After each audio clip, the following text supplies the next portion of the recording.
Ahora vamos a ver un ejemplo que proviene del primer video de la clase de chi cuadrado y prueba exacta de Fisher, en el cual trabajamos con una muestra de pacientes. Es un ejemplo que ya no es veterinario, sino tiene que ver con el ámbito médico, y esta muestra estaba constituida por 22 pacientes, 10 de los cuales estaban enfermos y 12 se consideraban pacientes sanos o no enfermos, y además teníamos 11 detectados y 11 no detectados. En función de estos datos es que vamos a aplicar todo lo que estuvimos aprendiendo sobre pruebas diagnósticas en el video anterior. Entonces, podemos plantear una hipótesis nula que menciona que no hay asociación entre enfermedad y detección, y una hipótesis alternativa que dice que hay asociación entre las dos variables. De otra manera de verlo es que, iniciando en la idea de la hipótesis alternativa, de haber asociación entre enfermedad y detección, podríamos decir que la proporción 1, es decir, los pacientes enfermos detectados del total de detectados, es mayor que la proporción 2, que sería los pacientes enfermos no detectados del total de no detectados. Es decir, la muestra 1 serían 8 en 11 y la muestra 2, 2 pacientes en 11. ¿Qué es lo que tenemos que hacer ahora? Tenemos que poner a prueba la hipótesis nula. Y para ello lo vamos a poder hacer a través de cualquiera de los tres métodos que aprendimos: la distribución beta-bayesiana, chi cuadrado o la prueba exacta de Fisher. Cuando corremos esas tres pruebas, vamos a poder observar que, si bien las probabilidades son diferentes, porque ahora sabemos que la sensibilidad de cada prueba es distinta, igual en los tres casos la probabilidad es menor que el nivel alfa considerado, es menor que 0,05. Y por tanto vamos a tomar la decisión de rechazar la hipótesis nula y decir o concluir que hay una asociación estadísticamente significativa entre las variables analizadas. Por tanto, esta prueba diagnóstica se encuentra validada. Cumplido el primer paso, vamos a proceder a calcular la sensibilidad y la especificidad de la prueba, es decir, las probabilidades a priori. En este caso, la sensibilidad sería igual a 8 individuos enfermos y detectados dividido 10 enfermos totales. Esto nos da un 0,80 de probabilidad u 80%. En el caso de la especificidad, se calcula como 9 individuos sanos y no detectados sobre un total de 12 pacientes sanos o no enfermos. En este caso, 9 dividido 12 nos da 0,75 o un 75% de especificidad.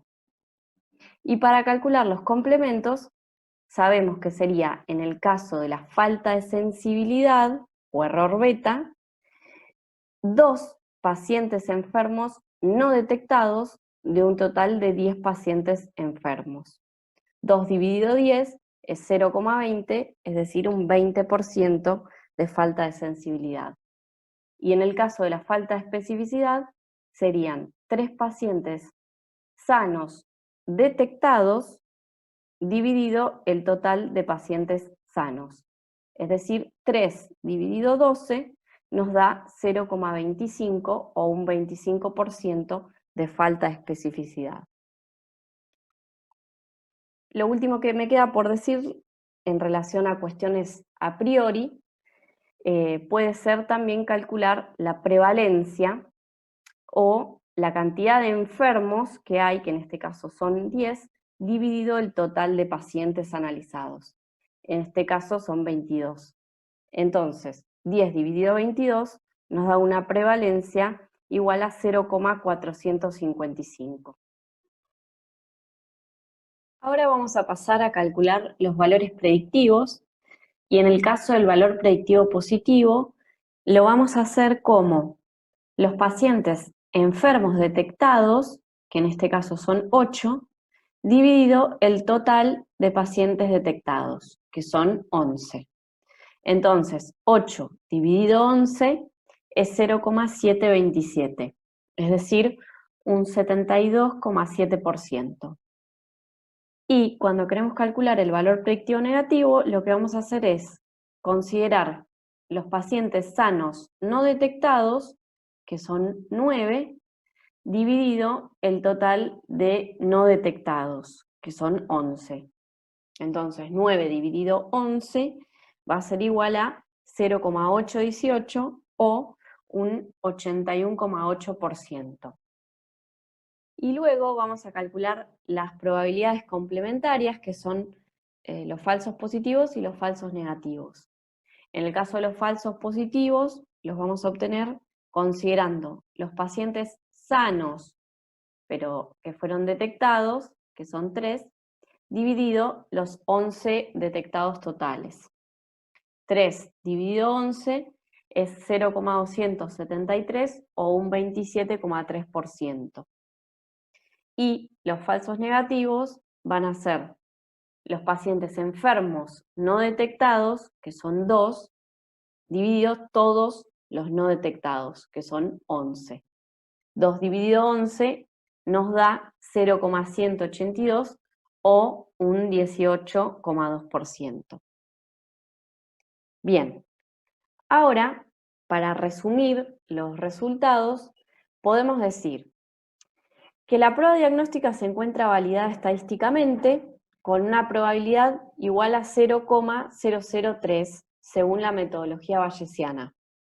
Pero recordando que las otras dos metodologías que eran clásicas, que era la prueba de chi cuadrado y la prueba exacta de Fisher, dieron probabilidades menores al error alfa o al nivel de significancia y por tanto, por los tres métodos podíamos concluir que enfermedad y resultado positivo se encontraban asociados significativamente.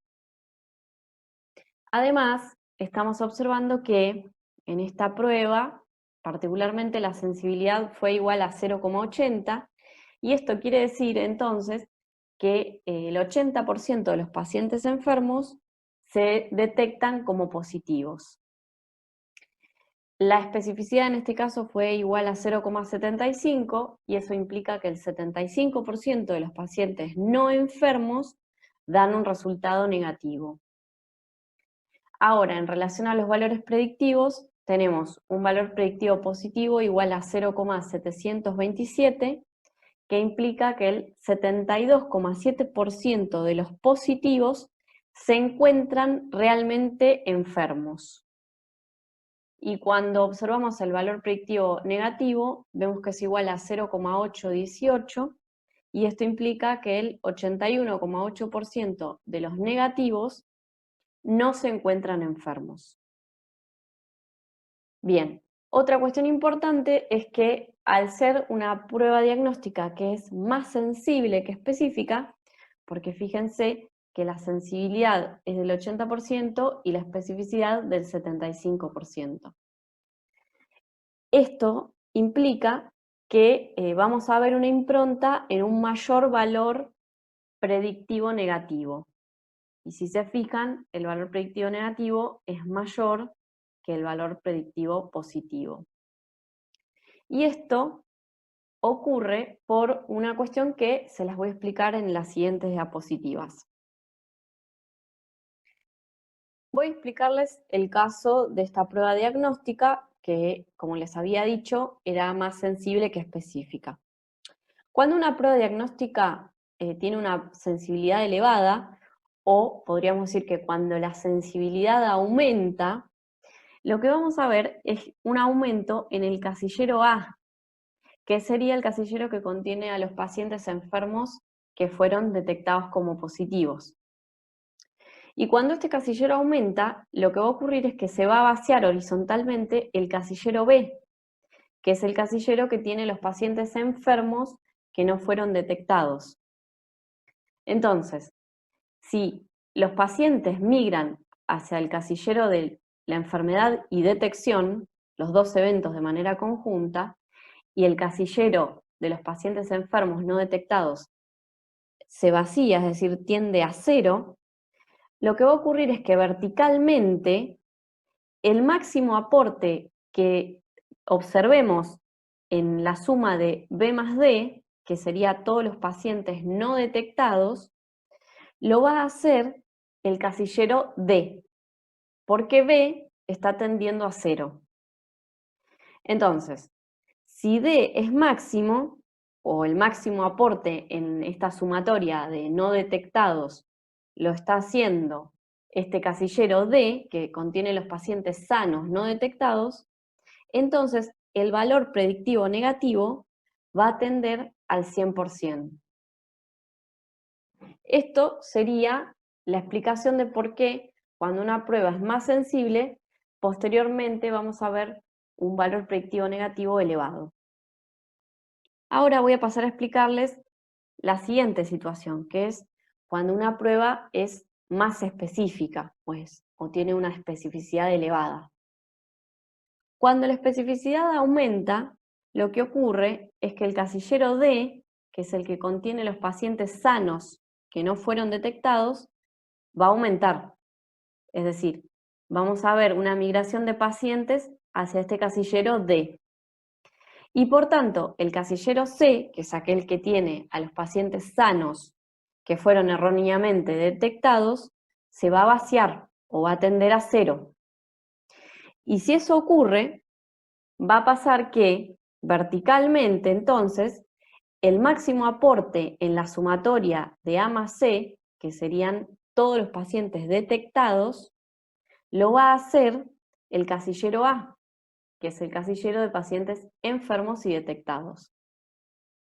Si A entonces tiende a ser máximo, o lo que había dicho, que el máximo aporte en esta sumatoria lo hace A, entonces el valor predictivo positivo va a tender al 100%. Para cerrar este video, quiero mencionarles que existen 3 métodos para calcular los valores predictivos en una prueba diagnóstica. El primero es este que estuvimos viendo, que es el método manual, en el que se utilizan las letras de la tabla de contingencia. El segundo es el método de odds ratio, o razón de probabilidades, que veremos la próxima clase.